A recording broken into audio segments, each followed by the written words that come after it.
Hello class 10, welcome back to the another lecture of geography. तो आज हम करने वाले हैं एग्रीकल्चर, जो कि हमारा third last chapter I think है ना, आई थिंक सो। तो एग्रीकल्चर करने वाले हैं, जो कि क्लास 10th का चैप्टर है ज्योग्राफी का। ओफो, मेरा जी ज़्यादा लगता है। जियोग्राफी का ठीक है, एग्रीकल्चर पढ़ेंगे। चलिए स्टार्ट करते हैं। तो एग्रीकल्चर से स्टार्ट करते हैं। एग्रीकल्चर है क्या? What is agriculture? जो आपकी क्लास 10th, वैसे तो एग्रीकल्चर जो होता है ना, जिसके अंदर एनिमल हस्बेंड्री सब कुछ आते हैं, वो होता है ना। पर आपकी क्लास 10th में दे रखा है सिर्फ क्रॉप्स के बारे में। एग्रीकल्चर को क्लास 10th में सिर्फ क्या बता रखा है कि मतलब जिस जहाँ पर भी क्रॉप उगाते हैं, जैसे पेट भरता है, वो एग्रीकल्चर होता है। क्लास 10th में दे रखा है ऐसा, ठीक है। क्लास 8 से आप पढ़ते हुए आ रहे हो कि भाई ऐसा कुछ नहीं है, एनिमल हस्बेंड्री को भी एग्रीकल्चर का एक पार्ट माना जाता था, ठीक है। मेरे को ज़रा, पर ऐसा आपकी क्लास 10th में नहीं है। एग्रीकल्चर क्या है? सिंपली आप क्रॉप उगा रहे हो ग्रीन तरीके से, नेचुरल तरीके से, ठीक है। उसको हम एग्रीकल्चर बोलते हैं। ग्रोइंग क्रॉप को ग्रो करना, ठीक है, और फूड लेना उससे, उसको हम क्या बोलते हैं? एग्रीकल्चर बोलते हैं, ठीक है। एग्रीकल्चर एक प्राइमरी एक्टिविटी है। एग्रीकल्चर द प्राइमरी एक्टिविटी, हम सबको पता है। एग्रीकल्चर में हम फ्रूट्स वेजिटेबल्स सब कुछ ग्रो करते हैं। हमारा 50% से ज़्यादा पर्सन जो है वो एग्रीकल्चर एक्टिविटी के ऊपर डिपेंड करते हैं, ठीक है। और ये 2/3 इंडियन की पॉपुलेशन जो है ना, वो भी एग्रीकल्चर के ऊपर ही डिपेंड करती है। एग्रीकल्चर के ऊपर ही है, डिपेंड ही करती है उसके ऊपर ही, ठीक है। और ये हमारी बहुत ओल्ड एक्टिविटी है, ठीक है। ये हमारी बहुत ओल्ड एक्टिविटी है। ओल्ड इकोनॉमिक एक्टिविटी याद रखना। ये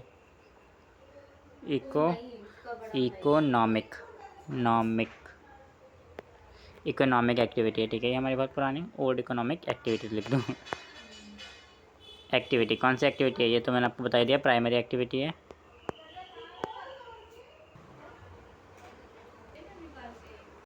ये आपकी क्लास में टॉपिक है नहीं, फिर मैं आपको पढ़ा देता हूँ। एक ऐसा वेरिएबल ट्रॉपिकल लैंड जिसके अंदर सॉइल, क्लाइमेट और एग्रीकल्चर एक्टिविटी बहुत ही अच्छे से हो सकती हैं, जिसके अंदर क्रॉप्स अच्छे से उग सकती हैं, उस लैंड को हम बोलते हैं एरेबल लैंड। ऐसा वेरिएबल लैंड जिसके अंदर खेती अच्छे से हो सकती है, एग्रीकल्चर अच्छे से हो सकता है, उसके क्लाइमेट से, सॉइल से, उसको हम बोलते हैं एरिएबल लैंड, ठीक है। टाइप्स ऑफ एग्रीकल्चर भी डाल लो एक तरीके से, मतलब एग्रीकल्चर के टाइप नहीं, कल्चर के टाइप डाल लो, ठीक है। सबसे ज़्यादा था एग्रीकल्चर मैंने बता दिया, वही आर्ट कल्टिवेट करना, जिसके लाइफ स्टॉक से हम जिंदा रह रहे हैं। फार्मिंग, जिसके अंदर हम कहते हैं जिसे सेमिकल्चर होता है वो जब हम सिल्क वॉर्म जो होता है ना हमारा, सिल्क वॉर्म जानते हो? सिल्क की खेती नहीं होती। सिल्क वॉर्म मतलब तितली जहाँ से निकलती है ना, उस सिल्क वॉर्म से जब हम सिल्क बनाते हैं उसको हम बोलते हैं सेमिकल्चर, ठीक है।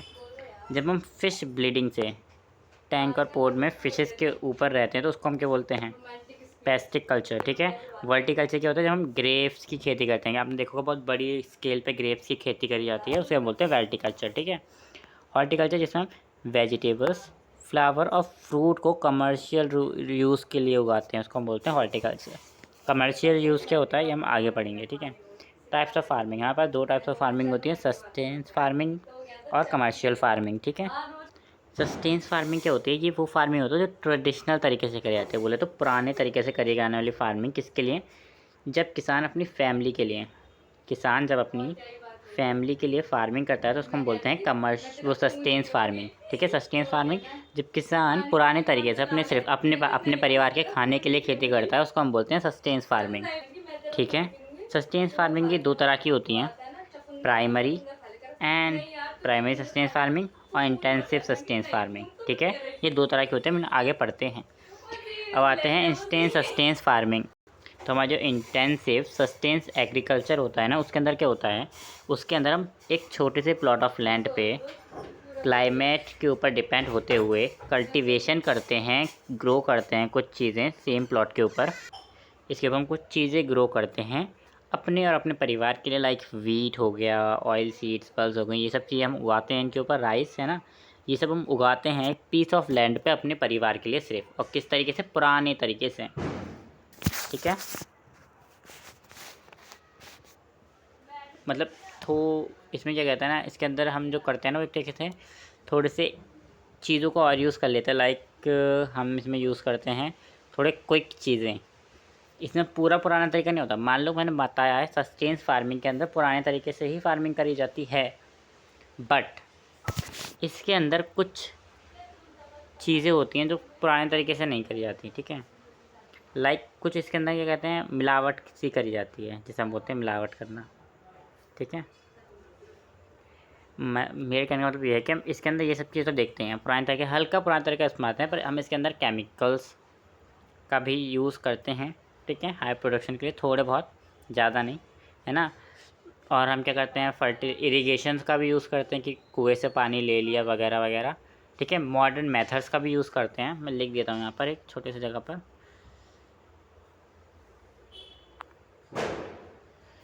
ठीक है, लिख देता हूँ, रुको ज़रा।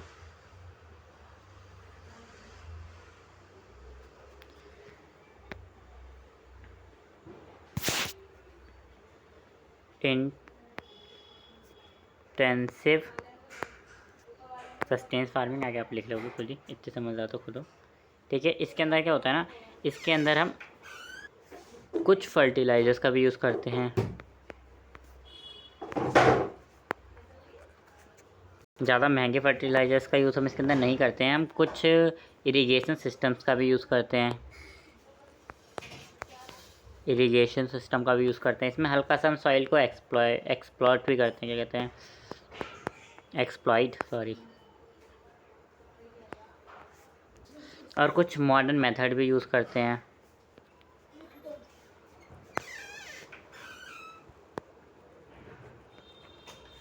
मॉडर्न मेथड भी यूज़ करते हैं। और इसमें क्या करते हैं, हम सिर्फ अपने लिए खेती करते हैं, अपने परिवार के लिए, ये तो सब में करते हैं, ठीक है। हर सस्टेन्स फार्मिंग के अंदर हम अपने परिवार के लिए खेती करते हैं। और इसमें हम चाहते हैं थोड़ी सी हाई प्रोडक्शन निकल जाए, क्या चाहते हैं, थोड़ी हाई प्रोडक्शन निकल जाए। परिवार बड़ा होता है तो हम ये खेती करते हैं कि हमें भाई जब परिवार ज़्यादा बड़ा है तो यूज़ कर लेते हैं, ठीक है। हाई प्रोडक्टिविटी लगती है, ठीक है। और आता है प्राइमरी सस्टेन्स फार्मिंग, जिसको हम बोलते हैं प्रिमिटिव सस्टेन्स फार्मिंग। इसमें हम क्या करते हैं, इसमें हम बिल्कुल ही पुराने तरीके से करते हैं खेती, no fertilisers, no modern techniques, no irrigation, बिल्कुल ही पुराने समय में चले जाओ। इसमें हम रेनफॉल के ऊपर डिपेंड होते हैं। हम इसके अंदर क्या करते हैं, जिसमें बोलते हैं एकदम शिफ्टिंग एग्रीकल्चर और स्लैश एंड बर्न एग्रीकल्चर, ये दोनों किसके अंदर आते हैं, प्रिमिटिव सस्टेन्स फार्मिंग के अंदर आते हैं। दोनों एक तरह से सेम ही है एक तरीके से, ठीक है। मैं आपको यहाँ पे समझाता हूँ इसको। ये हमारा पीस ऑफ लैंड है ना, ये हमारा एक पीस ऑफ लैंड है। हमने मान लो इतना इतने एरिए में क्या करी, खेती करी, ठीक है, खेती। इस खेती को करने के बाद जब इसका हार्वेस्टिंग का टाइम आ गया, इसके कटने का टाइम आ गया, तो इसे काट के हमने यहाँ पर खेती करनी स्टार्ट कर दी। और यहाँ पे हमने जो राख बची थी ना बाद में, उसको हमने मतलब बाद में हमने इस जगह की घास को जला के यहाँ पर राख इकट्ठी हो गई, जला दिया तो आग लगी तो काला काला हो गया, जिसको हम राख बोलते हैं एक तरीके से, ठीक है।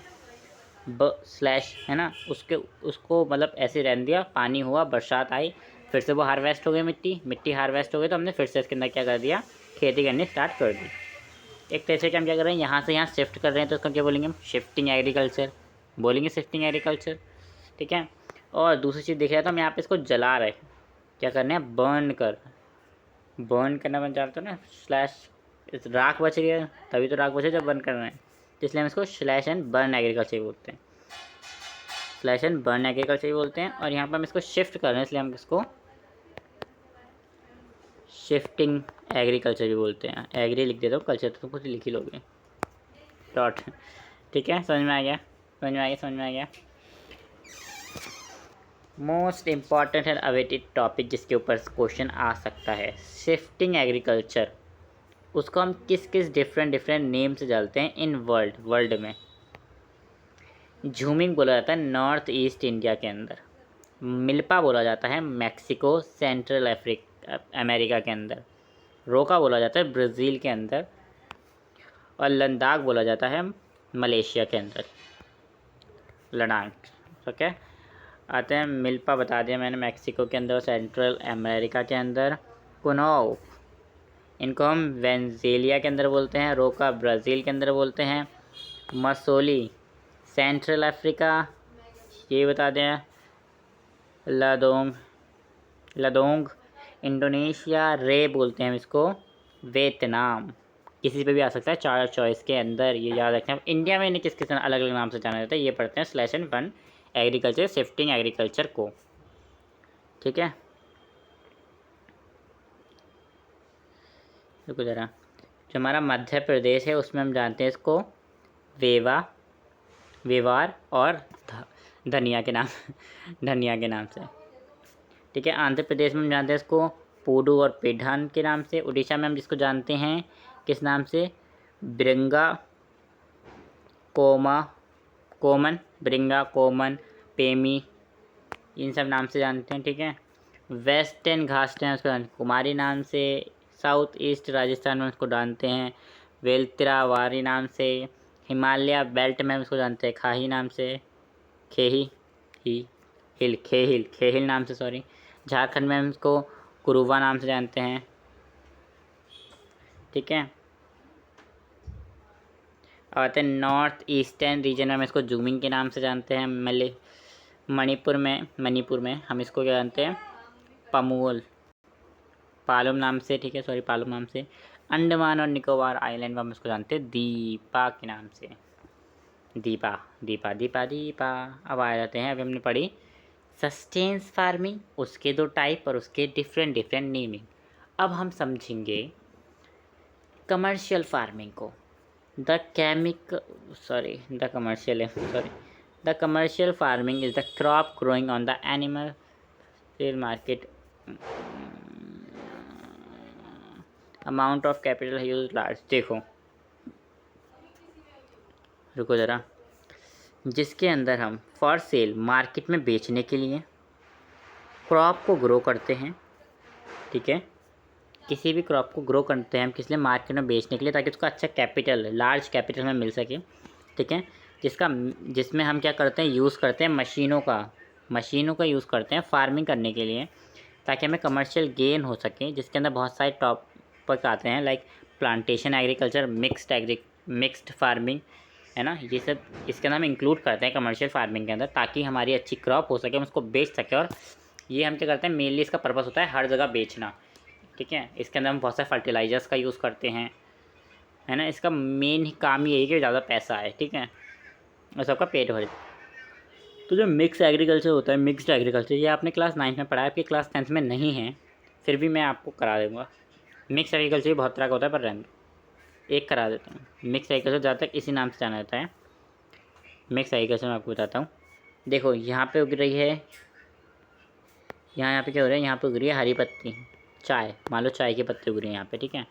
और यहीं पे आप उगा देते हो बेरी का पेड़, मतलब कोई अच्छी सी कॉम्बिनेशन लेना होता है वैसे तो। मान लो अपने 2 उगा दी, लेकिन मैं इसको नाम देता हूँ वीट और राइस, ठीक है।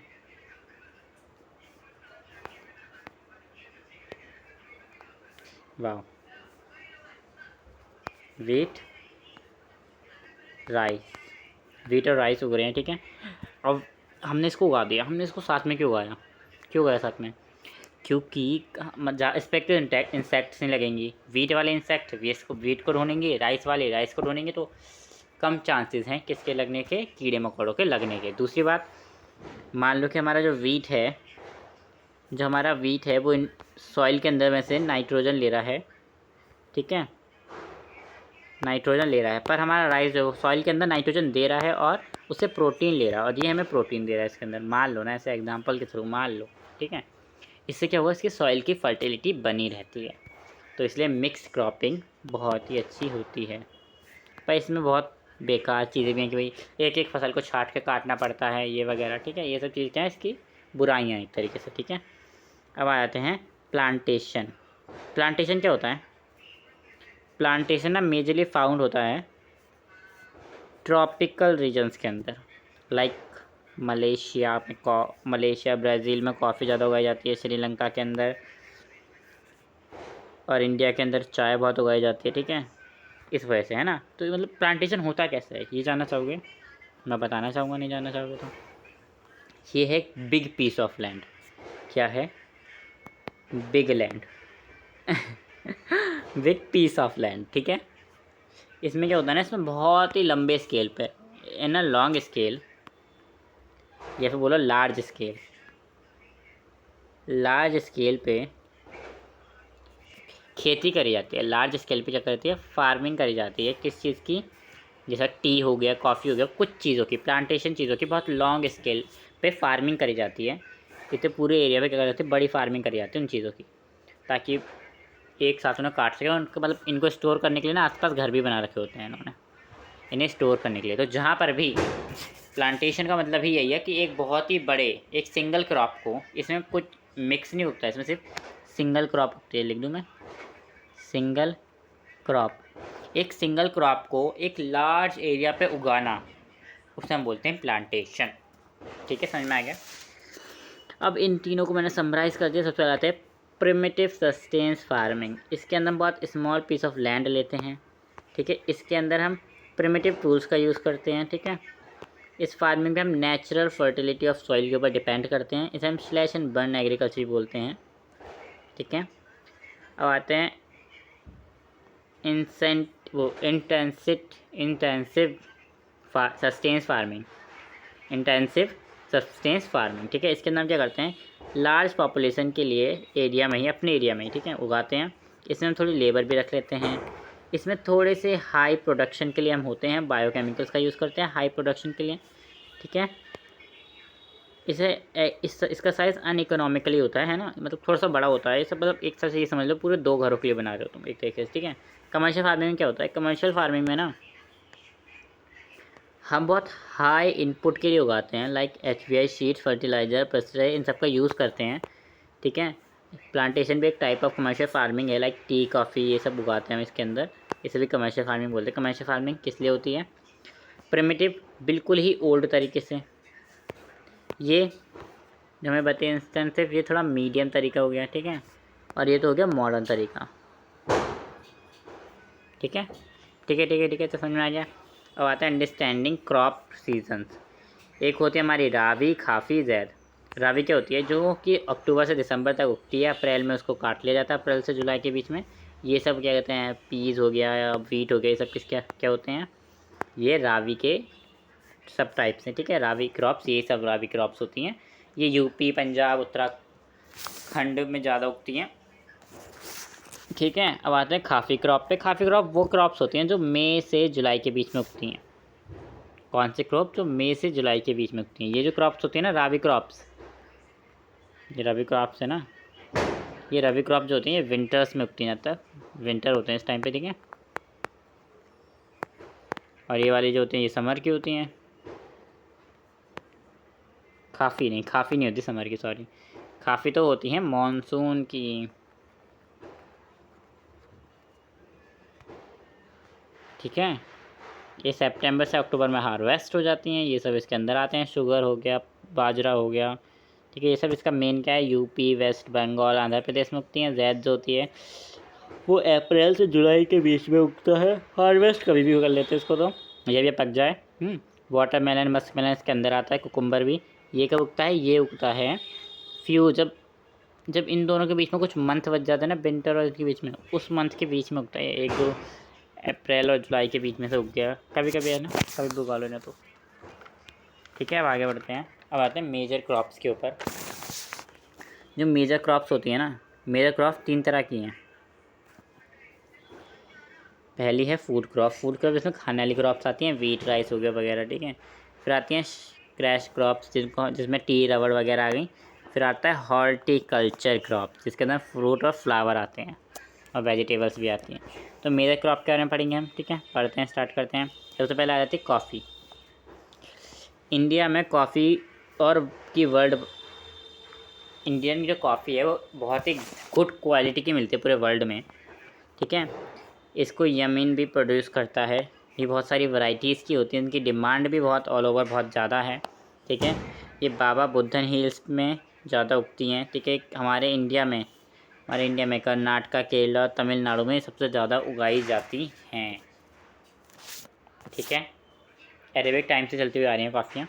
अब आते हैं ऑयल सीड्स के ऊपर। तो वो 2080 में India was the second largest production of ground nuts का प्रोडक्शन आफ्टर चाइना, हम होते थे। अब तो चाइना आ गया है ना, सब कुछ चाइना ने सीख लिया। अब वर्ल्ड वाइड कनाडा चाइना आ गया ना इंटेन में, ठीक है। डिफरेंट ऑयल सीड ग्रो होती थी हमारे यहाँ, मतलब अलग अलग तरह तरह की उगती थी। सोयाबीन उगते थे, कहीं कोकोनट उगते थे, कहीं मस्टर्ड उगती थी, है ना। ये ऑल्सो रॉ मटेरियल के नाम से भी जाने जाते हैं, ठीक है। ये जो होती है ना ग्राउंडनट, ये काफ़ी क्रॉप है, ये काफ़ी क्रॉप मानी जाती है, ठीक है। ये हमारे यहाँ राजस्थान और तमिलनाडु, इसके हाईएस्ट गुजरात, ये सब क्या हैं उसके कहते हैं ग्राउंड नट के बहुत ही लार्ज प्रोड्यूसर हैं हमारे यहाँ के, इंडिया के, ठीक है। मैंने अभी आपको बताया, कहाँ गया,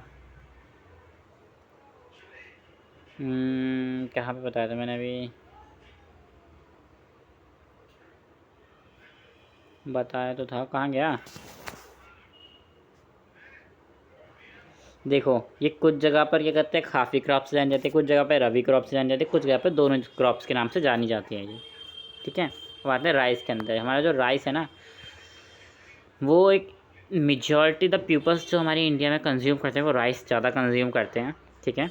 राइस जो है वर्ल्ड वाइड प्रोडक्शन हम करते हैं आफ्टर चाइना, सेकंड नंबर पे हमें आफ्टर चाइना, ठीक है। इसे खारिफ क्रॉप बोला जाता है। इसको 25 सेल्सियस की रिक्वायरमेंट होती है टेम्परेचर की। ये हाई ह्यूमिडिटी मांगता है। एनुअल रेनफॉल जो होता है इसके लिए 100 सेंटीमीटर तक की ज़रूरत होती है ना। इससे लेस रेनफॉल भी चल जाती है, पर नहीं, कभी कभी नहीं चलती। इसको ग्रो करने के लिए प्रॉपर इरिगेशन की भी ज़रूरत होती है। अब आते हैं मिलेट्स के ऊपर। हम इनको जानते हैं कि क्या कहते हैं, ये लेस फर्टिलाइज होते हैं, सैंडली सॉइल के अंदर उग जाते हैं, ठीक है। इन्हें लो रेनफॉल और हाई टेम्परेचर की ज़रूरत होती है, ठीक है। लाइक बाजरा, ज्वार, रागी, इन सब को हम बोलते हैं, ठीक है, मिलेट्स में।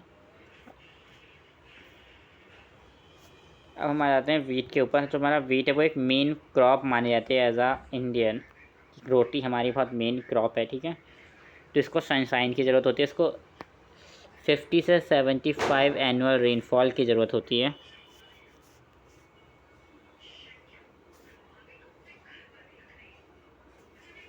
ठीक है। इसे इस मतलब क्या कहते हैं, कहीं जगह क्या कहते हैं बहुत इंपॉर्टेंट क्रॉप है, तो ये मतलब सभी टाइम में उग जाती है। जो कंट्रीज़ गंगा और सतलुज प्लेन के पास में पड़ती हैं वहाँ पर ये ब्लैक सॉइल के अंदर उगाते हैं। कुछ मेजॉरिटी प्रोडक्शन जो हमारे यहाँ करते हैं हरियाणा, उत्तर प्रदेश, मध्य प्रदेश, बिहार, राजस्थान, यहाँ पे ज़्यादा खेती होती है वीट की, ठीक है। अब आते हैं मिल्साइज के ऊपर। मिल्साइज, ये जो क्रॉप होती है ना, ये फूड और फोल्डर क्रॉप्स होते हैं, खारिफ क्रॉप होती हैं। इन्हें temperature between 21 Celsius to 27 Celsius चाहिए होता है। ये ओल्ड एलुवियल सॉइल के अंदर अच्छी उग पाती हैं, ठीक है। ये बिहार के अंदर अच्छे सकती हैं। इसके अंदर मॉडर्न तरीके ज़्यादा यूज़ करे जाता है, like SPI seeds, fertilisers, irrigation, ये सब ज़्यादा होती है इसके अंदर। इंक्रीजिंग प्रोडक्शन, इसकी प्रोडक्शन इंक्रीज़ करने के लिए जो मेजॉरिटी एरियाज़ हैं वो हैं मध्य प्रदेश, उत्तर प्रदेश, कर्नाटका, बिहार, आंध्र प्रदेश और तेलंगाना। अब मिलेट्स के ऊपर फिर से आ जाते हैं। इसमें 3 क्रॉप्स आती हैं, बताया था मैंने, ज्वार, रागी, बाजरा, ठीक है। इन सब को हम मिलेट्स क्रॉप बोलते हैं इंडिया के अंदर, ठीक है। हम इन्हें कॉर्सियस गेंस के नाम से जानते हैं। They are the high nutrition value, इनके तो बहुत ज़्यादा न्यूट्रिशन होता है, ठीक है। रागी के अंदर तो बहुत ज़्यादा रिच आयरन प्रेजेंट होता है। कुकुम्बर के अंदर माइक्रो न्यूट्रिशन, इन सब के अंदर ना बहुत इंपॉर्टेंट न्यूट्रिशन प्रेजेंट होते हैं। ये बहुत इंपॉर्टेंट फूड मतलब क्या कहते हैं फूड क्रॉप होती है हमारे सभी के लिए, ठीक है। ज्वार की जो प्रोडक्शन होती है वो महाराष्ट्र, कर्नाटका, आंध्र प्रदेश और मध्य प्रदेश के अंदर बहुत होती है, ठीक है। अब आते हैं हॉर्टिकल्चर एंड राइस। राइस को तो हम पढ़ चुके हैं ना, थोड़ी सी लेट हुआ। राइस को तो हम पढ़ चुके हैं, चलो कोई नहीं, दोबारा आ गया तो क्या होगा। उसके बाद हम पल्सेस के बारे में पढ़ेंगे, उसके बाद नॉन फूडी क्रॉप के ऊपर चलेंगे। हॉर्टिकल्चर मैंने बताया था, इंडिया जो है ना सेकंड लार्जेस्ट प्रोडक्शन हुआ करता था 2018 में फ्रूट्स का, वेजिटेबल्स का, आफ्टर चाइना। इंडिया जो है ना वो कहते हैं टेम्परेचर में, मतलब अच्छे टेम्परेचर के कारण हमारे यहाँ सर्दी भी है, गर्मी भी है, सब कुछ हमारे यहाँ है। तो तेलंगाना, उत्तर प्रदेश, वेस्ट बंगाल में ऑरेंजेस ज़्यादा उगते हैं, बनाना केरला में ज़्यादा उगता है, मिजोरम, तमिलनाडु में लीची, गुआवा, उत्तर प्रदेश और बिहार के अंदर पाइनएप्पल वगैरह ये सब बहुत उगते हैं। ग्रेप्स आंध्र प्रदेश के अंदर बहुत उगते हैं, ठीक है ना। और एप्पल्स, पील्स बहुत उगते हैं, ग्राउंडनट बहुत उगते हैं जम्मू कश्मीर के अंदर, ठीक है। हिमाचल प्रदेश के अंदर भी बहुत सारी डिमांड होती है इनकी, है ना। जो हमारे पल्सेस होते हैं ना वो हम बहुत कंज्यूम करते हैं दाल एक तरह से हैं। उड़द की दाल, मसूर की दाल, पीस, ग्राम, ये सब की होती है तो हमारी दाल के अंदर आती हैं, ठीक है। इन्हें मॉइस्चर्स की बहुत ज़रूरत होती है ना। इन्हें फिक्स नाइट्रोजन गैस चाहिए होती है। इनको ज़्यादा पानी, एयर की भी ज़रूरत होती है, क्योंकि आपने देखो दाल में हम ज़्यादा पानी डालते हैं, इसी वजह से डालते हैं क्योंकि ज़रूरत होती है इन्हें ज़्यादा पानी की, है ना।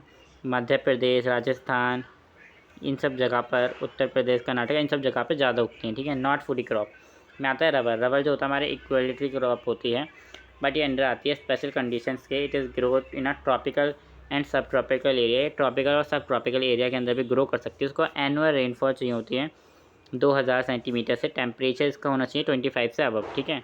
ये हमारे इंडस्ट्रीज़ के अंदर बहुत इंपॉर्टेंट होती है। मेनली इसको ग्रो करता है केरला, ठीक है। तमिलनाडु ये सब भी ग्रो कर लेते हैं। अंडमान निकोबार, मेघालय वाली हिल्स पे भी हो जाता है ग्रो, ठीक है। अब आते हैं फाइबर क्रॉप। फाइबर क्रॉप जो होती हैं, जूट हो गया, हेम्प हो गया, कॉटन हो गया, ये सब क्या है हमारे फाइबर क्रॉप्स हैं, है ना। सिल्क वार्म जिससे हम सिल्क निकालते हैं, ये भी एक तरह से हमारे फाइबर क्रॉप है, जिसको हम सेमी कल्चर बोलते हैं। ये मैंने आपको पीछे तो पूरा चार्ट बना के दे रखा है, आपको उसकी ज़रूरत नहीं, इनमें ढूंढने की ज़रूरत है नहीं वैसे, ठीक है। अब कॉटन के ऊपर आते हैं। कॉटन जो है ना, कॉटन प्लांट होते हैं, है ना। ये रॉ मटेरियल होता है कॉटन इंडस्ट्रीज़ के लिए बहुत इंपॉर्टेंट है। कॉटन इंडस्ट्रीज़ हैं 2017 में India was the second largest producer of cotton after China. China से पहले हम ही थे, चाइना आ गया तो पता नहीं सब कुछ चाइना ने ले लिया है, ठीक है। ब्लैक सॉइल के अंदर कॉटन बहुत अच्छे से उगता है। इसको हाई टेम्परेचर, रेनफॉल, लाइट चाहिए होती है, ठीक है। सन साइन में ग्रो होता है। ये काफ़ी क्रॉप होती है, इसको रिक्वायर होती है 8 मंथ की, है ना। इसमें क्या कहते हैं, बहुत सारे प्रोडक्शन मतलब महाराष्ट्र, गुजरात और मध्य प्रदेश के अंदर भी करी जाती है, और पंजाब, हरियाणा, उत्तर प्रदेश के अंदर भी क्या उगाया जाता है, कॉटन उगाया जाता है। अब आते हैं जूट के अंदर। झूठ मत बोलो, ठीक है। जूट को हम गोल्डन फाइबर बोलते हैं। क्यों बोलते हैं? क्योंकि एक तो बहुत गोल्डन है ना, गोल्डन नहीं सॉरी, ये एक बहुत फेरिएबल सॉइल के अंदर उगता है, ठीक है। ये बहुत इंपॉर्टेंट है, ये बहुत मुश्किल से उगता है। इसके अंदर इसको हाई टेम्परेचर रिक्वायरमेंट होती है ग्रो करने के लिए। ये वेस्ट बंगाल, बिहार, आसाम, उड़ीसा, इन सब जगह पे उगता है, ठीक है। ये देखो आपके लिए मैंने कुछ समराइज़ कर दिए हैं ये सब जगह की, कहाँ कहाँ पे कौन कौन सी, ये इंपॉर्टेंट से, इनको ज़रूर याद करके जाना, ठीक है। कि 22 जून से जुलाई में उगता है, कब उगता है, कितनी रेनफॉल चाहिए होती है, ये सब इसकी कंडीशंस भी हैं, कहाँ कहाँ उगता है, कितनी रेनफॉल, कितना टेम्परेचर, हार्वेस्टिंग टाइम और सोइंग टाइम, ये सब लिख दिया मैंने इसमें, ठीक है। अब कुछ पॉइंट्स के ऊपर आते हैं। जो हमारे राइस होती है ना, वो एक तरह से कमर्शियल क्रॉप होती है। हमारी राइस जो होती है वो एक तरह से क्या होती है, कमर्शियल क्रॉप होती है, ये हम सबको पता है। और पंजाब, हरियाणा, उड़ीसा में इसको सस्टेंस क्रॉप से उगाते हैं। सब्सटेंस क्रॉप से उगाई जाती है क्या, ये सब चीज़ें कहाँ पर उगाई जाती है, हरियाणा, पंजाब के अंदर, ठीक है। पर एक कमर्शियल क्रॉप होती हैं, पर उगाई सस्टेंस क्रॉप की तरह जाती हैं, ठीक है। Plantation is a type of commercial harming, ये भी हमें पता है, ठीक है। इसमें हम सिंगल क्रॉप को बहुत लार्ज एरिया पे उगाते हैं। देखो लार्ज की स्पेलिंग गलत है, लार्ज एरिया पे उगाते हैं। Important plantation crop in India, tea, coffee, rubber, ये सब बहुत इंपॉर्टेंट प्लांटेशन क्रॉप है इंडिया के अंदर। Rice is a suitable food for majority people, बिल्कुल सही। ज़्यादा तक आफ्टर चाइना में हम लार्ज प्रोड्यूसर हैं सेकंड राइस के, और बिहार में ज़्यादा ये खाया जाता है rice. In state like Assam, west Bengal, Orissa, ये सब पे क्या होता है, सब कुछ ज़्यादा उगते हैं ये, यहाँ पे क्रॉप्स ज़्यादा उगाई जाती हैं इंडिया की। Wheat is a second important crop in India, कैनरल क्रॉप भी बोल सकते हो। मेन फूड होता है, मतलब रोटी को मेन माना जाता है इंडिया के अंदर, आप सब जानते हैं, है ना। अब आते हैं जो हमारा मिलेट्स होता है ना, in crop use for both, ये तो हमें पता ही है, ये तो हमने पढ़ लिया, ठीक है। ये मिलेट्स जो होते हैं, ज्वार, बाजरा, रागी, तीनों मिलेट्स याद रखते हैं, ये बहुत इंपॉर्टेंट हैं, ठीक है, ठीक है। ज्वार जो होता है वो most important, third important crop है एरिया के अंदर, हमारे इंडिया के अंदर, ठीक है। India is the largest producer of and consumer of pulses, हमारे यहाँ दालें बहुत खाई जाती हैं और बनाई भी जाती हैं, ठीक है। India the second producer of sugarcane, sugarcane में सेकंड प्रोड्यूसर इंडिया है, फिफ्थ लिख दिया मैंने, सेकंड प्रोड्यूसर, ठीक है। First is China, second India. Tea production सब कुछ चाइना ने ले रखा है, हड़प रखा है, ठीक है। Second larger producer fruits and vegetable हम होते थे, पर आफ्टर चाइना अब हम नहीं हैं, अब हम सेकेंड है, ठीक है। Crop rotation growing different crop in a piece of land increase fertilisation. बताओ क्रॉप रोटेशन क्या होता है, ये आपको मैं बता दूं। अभी हमने पढ़ा कि भाई इस लैंड पे क्या होता है, मिक्स फार्मिंग होती थी, पर हमने क्रॉप रोटेशन कर दिया कि हमने पहले यहाँ पे लगा दिया वीट जो इसको न्यूट्रिशन देगा, बाद में हमने इसको हटा के अगली बार हमने इसके अंदर लगा दिया राइस जो इसकी न्यूट्रिशन पूरे कर देगा। मतलब कि पहले वीट लगाया हमने, ठीक है। तो ये वीट हमें क्या देता था, ये वीट हमें दे रहा था ये वीट ना कंज्यूम कर रहा था N2, ये नाइट्रोजन ले रहा था सॉइल के अंदर से, है ना, फर्टिलिटी कम कर रहा था उसकी। फिर हमने क्या करा, हमने इसके अंदर आटा उगा दिया, वीट उगा दी ना, राइस उगाते, वीट उगाते ना पहले। तो अब ये क्या कर रहा है, N2 दे रहा है इसको, N2 सॉइल को दे रहा है, तो सॉइल तो फर्टिलाइज हो जाएगी ना, सॉइल तो फर्टिलाइज हो जाएगी फिर से। तो ऐसी क्रॉप जिसको पहले हम उगा दें वो क्रॉप जो चीज़ें ले रही है, दूसरी क्रॉप जिसको फर्टिलाइज कर दे वो वाली क्रॉप, ठीक है। इसे हम बोलते हैं क्रॉप रोटेशन, ठीक है। स्लैशन वन फार्मिंग को भी हम पढ़ चुके हैं, है ना, शिफ्टिंग एग्रीकल्चर बोलते हैं उसको भी हम पढ़ चुके हैं। फार्मिंग क्रॉप प्रोसेस, पहले हम लगाएंगे, बीज उगाएंगे, फिर उसको पानी डालेंगे, इरिगेशन देंगे, फिर हम उसको मैन्युफैक्चर करेंगे, फिर चीज़ें डालेंगे, लाइक इनसे कहते हैं स्प्रे करेंगे कुछ चीज़ें, फर्टिलाइज़र वगैरह डालेंगे, फिर हम उसको हार्वेस्ट करेंगे, फिर हम उसको गेन करेंगे। एग्रीकल्चर डेवलपमेंट बहुत ही इंपॉर्टेंट है, इसके ऊपर क्वेश्चन आ सकता है कि भाई पॉपुलेशन इंक्रीज़ हो रही है तो हमारे अंदर ना क्या कहते हैं कम होती जा रही है एग्रीकल्चर, तो एग्रीकल्चर को डेवलपमेंट करने के लिए हमने भी बहुत सारे तरीके अपनाए हैं, है ना, जिनमें से एक तरीका है white revolution, green revolution. White revolution important है क्योंकि हम इसमें मिल्क की प्रोडक्शन बढ़ाने के लिए हमने टेक्नोलॉजी का यूज़ करा था इसके अंदर, है ना। और हमने ग्रीन रेवोल्यूशन के अंदर हमने क्या करा, हमने इसके अंदर यूज़ करे modern techniques like fertilisers, pesticide, ये सब यूज़ करे फॉर इंक्रीजिंग वीट प्रोडक्शन, क्योंकि उस टाइम रोटी ज़्यादा खाई जाती थी, ठीक है। Thank you for watching.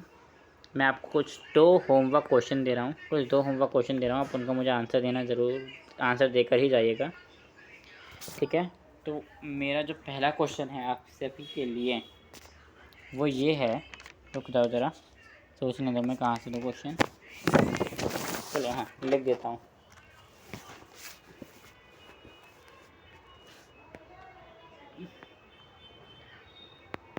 India नहीं, हाँ तो आप बताओगे प्रिमिटिव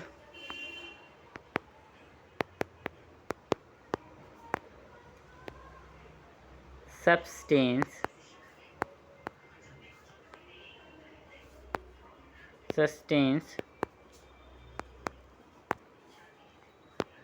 फार्मिंग एक्सप्लेन,